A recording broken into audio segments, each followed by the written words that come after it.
So I've walked you through the redesign of the layout, and now we're gonna get into framing. And to be honest, this is my absolute favorite part of being on a construction site because framing is the skeleton of the building. It is where you start mapping out the maze that is the new layout. So let's dive in to framing. Now, in the cabbage, the upstairs, the biggest framing project was the dining nook. That's that addition that I put onto the kitchen where you can fit a dining table and seat, I don't know, 6 to 8 people. So the dining nook is this new build, right? We had to build a cinder block wall out below it, the foundation, extending the foundation of the home. And then above it, we're building out these 2x6 walls. Now this is all framing lumber, and typically you're building with 2x4s or 2x6s, depending on if it's an interior or exterior wall.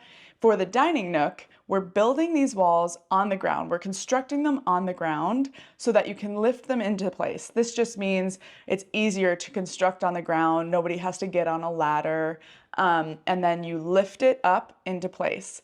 So this was the only addition to the house, and these are brand new walls, brand new exterior walls. That's why they're built of 2x6s. So I talked about framing like it is the skeleton of the house. It really is. It's the bones. And framing walls are important because they serve many functions. They are the structure, the nailing structure for the exterior siding of the house. You're going to put on plywood sheathing over this framing. They are the cavity. They create these 16 on-center walls, create the cavity where you're putting insulation, electrical, plumbing, HVAC systems. All of this is running through these framed out walls. It's also creating the nailing structure for the interior where you're going to be putting plywood or sheetrock depending on the interior finishes of your home. So these walls are very important. Because of this, there's a standardized process of creating framing walls 16 inches on center. So that means each of these, you know exactly where these studs are going to kind of standardize for all of the various building materials that are going into these cavities and onto these walls.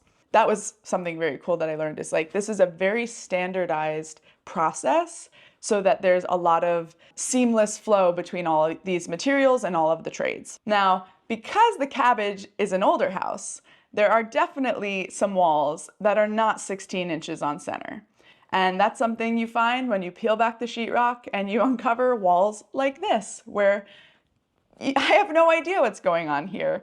It's not necessarily a problem, but it's just, it is what it is. So all of the new walls are 16 on center, but in an old house, unless you're gonna fix all those little eccentricities, you might end up with some walls that are not nearly 16 on center. So in the rest of the first floor, we were framing out the interior walls of the new bedrooms based on the new design, creating that new bedroom, new bathroom, office room. And the other important part of framing is creating rough openings, or ROs. That is the hole in the wall where the windows go. Now, it's important to know your window size and style and the location, because that's where you're building out these ROs. And they're constructed differently. You're using a header that supports and offsets the weight of the structure. It was cool because I was able to use some of that salvaged deck lumber as headers for my rough openings. So there's a little piece of the old deck inside the new walls. So then it brings me back to the rock. Going down to the basement, we framed out the new bedroom. There wasn't a ton to frame out down there because a lot of the walls were staying, but framing out the new bedroom and getting into the laundry room is where we started to run into the issue of framing around the rock. How do we frame around this rock? How do we reclaim this floor space? And it kind of means I have to backpedal back into demo to get rid of this thing. And if framing was my favorite part of this process, removing the rock was my absolute least favorite part. I hope you will stick around because on the next episode, we're going to be demoing the rock, or at least trying to. I will get into some of the questions from last week. What is the order of the rooms in the renovation? I think this means like in what order are you renovating the rooms? And to be the most efficient with a renovation, you kind of want to do it all at once because you're getting tradespeople in here like framers and electricians and plumbers, and it's easier for them to just work on the entire house while it's open, right? They talk about like the house being open, the walls are open. And so you want these tradespeople to come in and do everything all at once. It's just way more efficient and cost effective if you can attack everything at once.